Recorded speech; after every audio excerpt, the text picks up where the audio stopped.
Yeah, mate.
If they said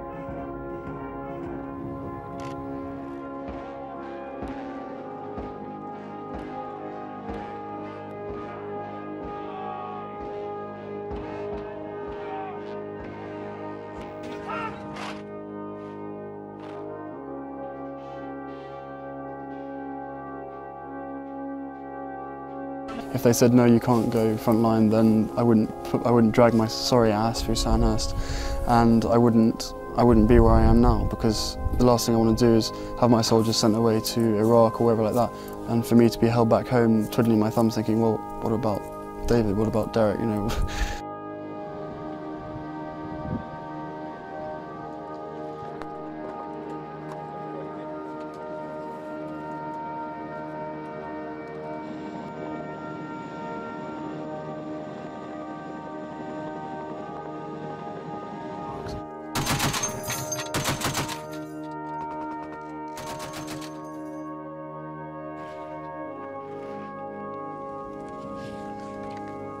I hope.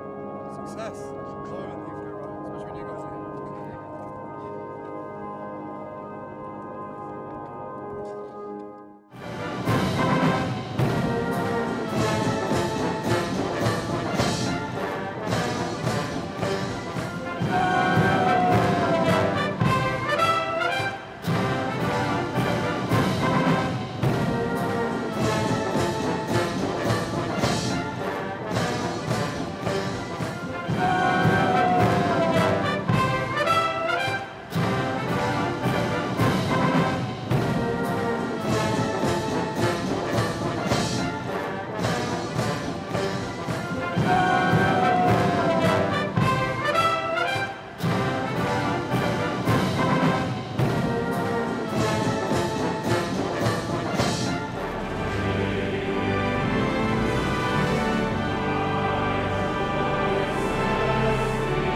when things go right, especially when you guys are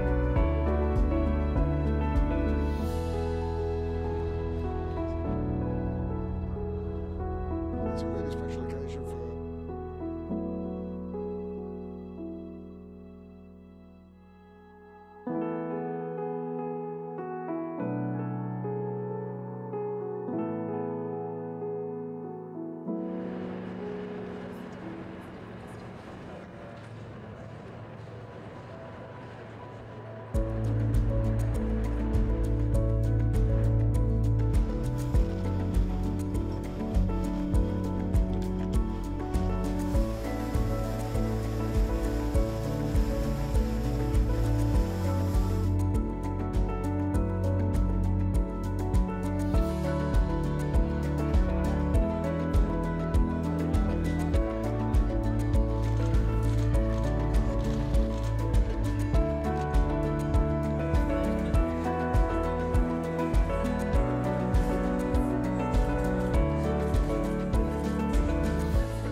You know what I noticed?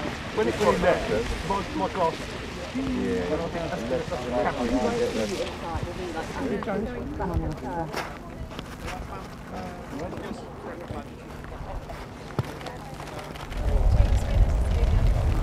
Oh, right. Yeah, I know, you're welcome.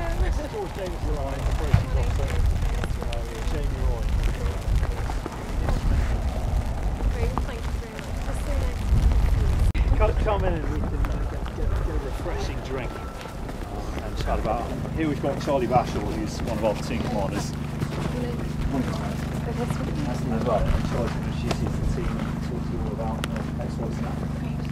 So now I'm currently 1 platoon commander in number 1 company, and my team today would like to talk to you about the task that the battalion's been involved with.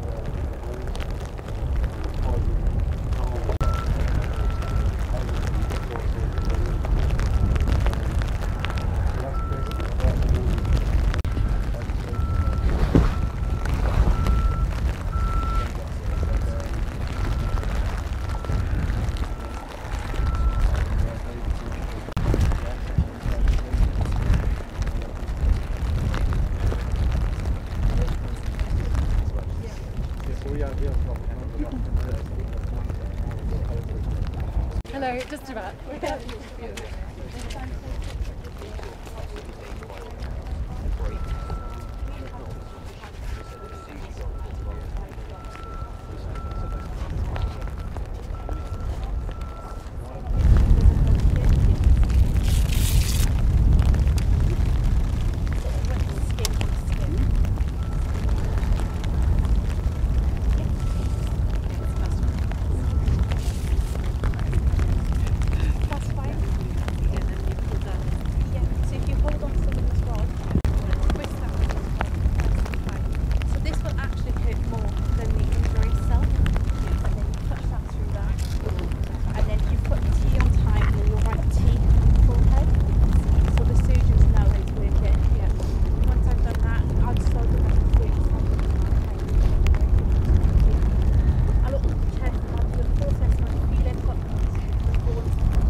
The only other time I've really felt frightened is when we are invited to put on our anti-flash, which is everybody's been talking about. You see everybody wearing it, the white stuff.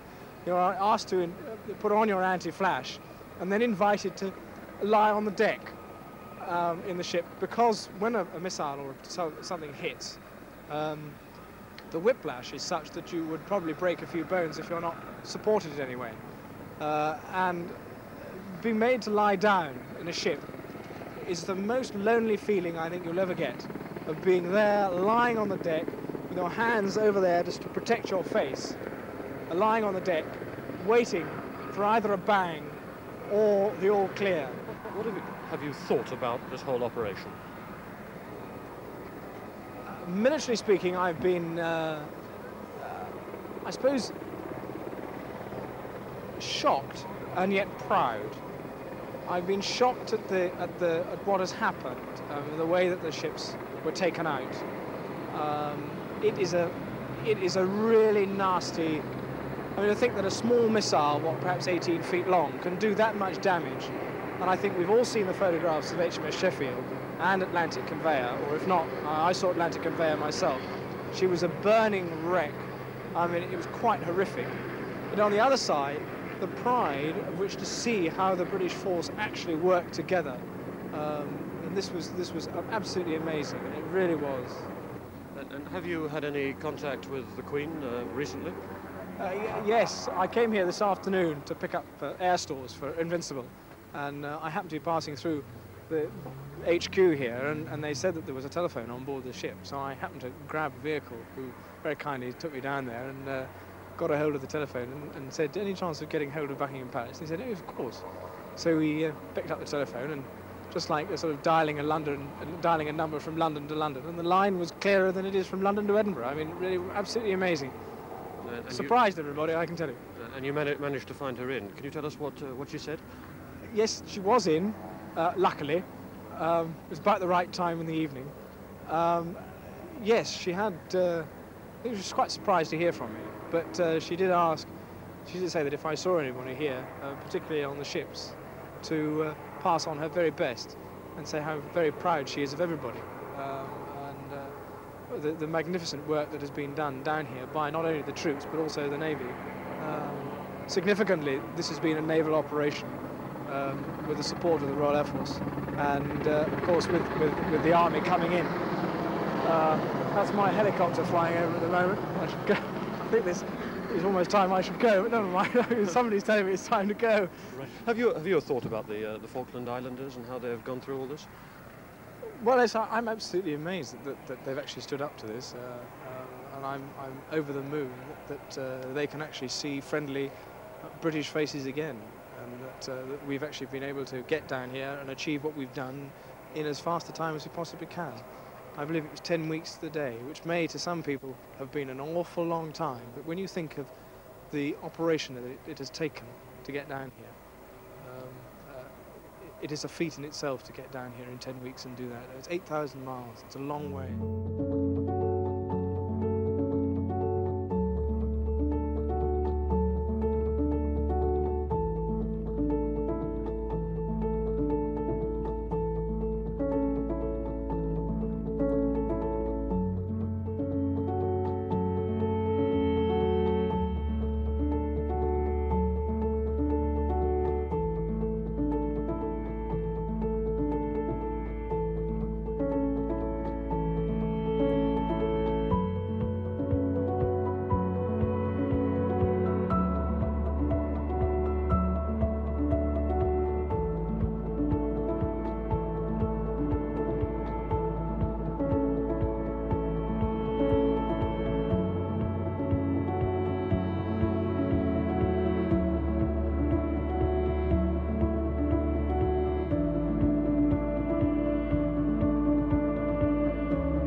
The regiment chosen to troop its colours this year are the 1st Battalion Welsh Guards, of which Charles was regimental colonel between 1975 and 2022.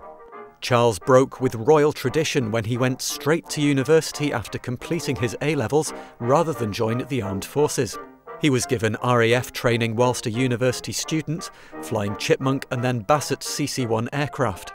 After his passing out ceremony at RAF Cranwell, Charles followed in his father Prince Philip's footsteps and joined the Royal Navy. He served on guided missile destroyers, became a gunnery officer and put his flying skills to good use as a helicopter pilot with the Naval Air Squadron. Despite his military career ending in 1976 at the age of 28, he continued to work closely with the armed forces. And in 2012, his mother, Queen Elizabeth II, awarded him the highest rank in all 3 services: Field Marshal, Admiral of the Fleet, and Marshal of the Royal Air Force.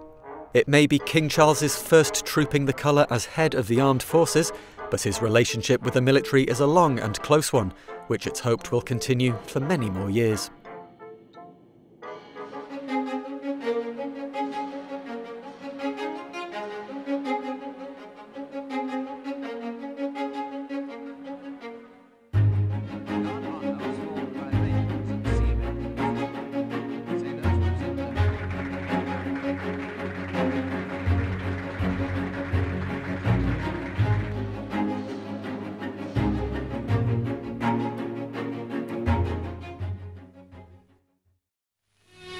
For Princess Elizabeth and Princess Margaret Rose, it's the day for an expedition, and incidentally the occasion for the first film made of them since the war started.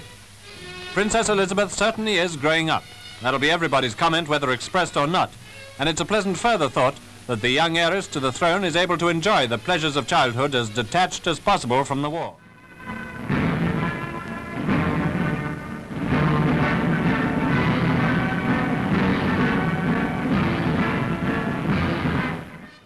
Delightful to all who heard her was Princess Elizabeth's first broadcast addressed to children who have gone overseas.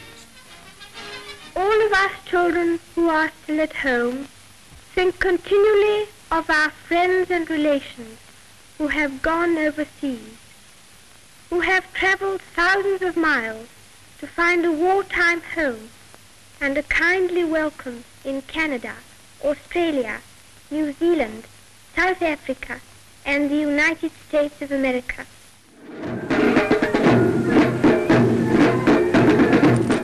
Princess Elizabeth, just a week before her 17th birthday, had come to inspect the Grenadiers, the regiment of which she is Colonel-in-Chief. It was the first public engagement which she has carried out entirely on her own.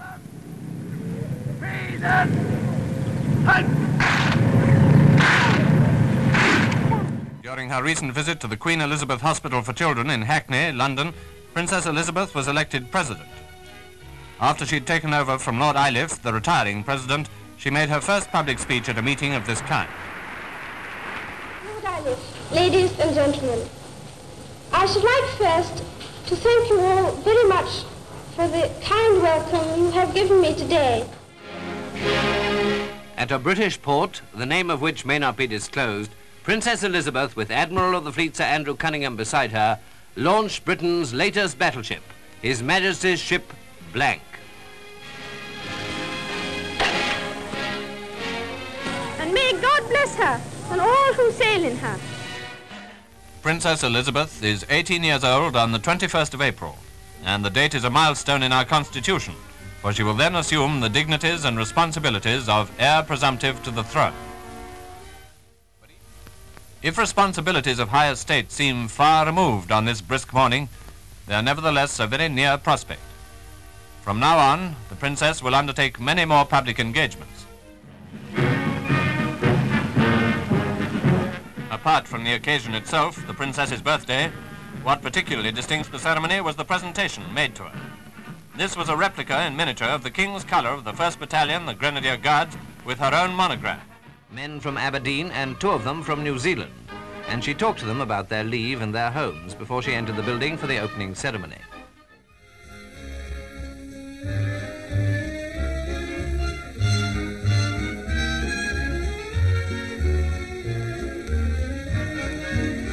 At an MT training centre, Princess Elizabeth, now a 2nd subaltern in the ATS, has been on a 3 weeks course of instruction. Like most army courses, this included some theory. A 2nd subaltern in the ATS wouldn't normally drive a lorry or truck, but she must be able to do anything which she will require her drivers to do. The Princess, who was on the eve of her 19th birthday when these pictures were taken, is at the wheel of a 1,500-weight truck in convoy. Although she drives it with apparent composure, she had no experience of driving before she commenced her training.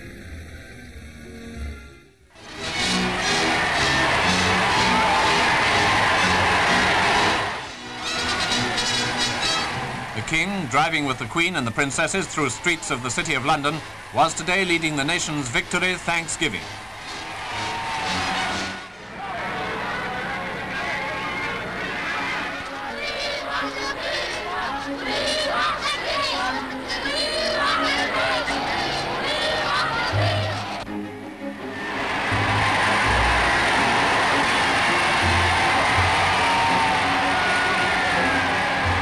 The weather was in harmony with the occasion.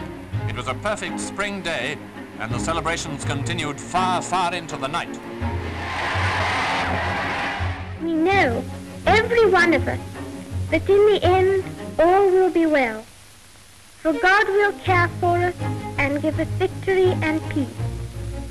And when peace comes, remember, it will be for us, the children of today, to make the world of tomorrow a better and happier place.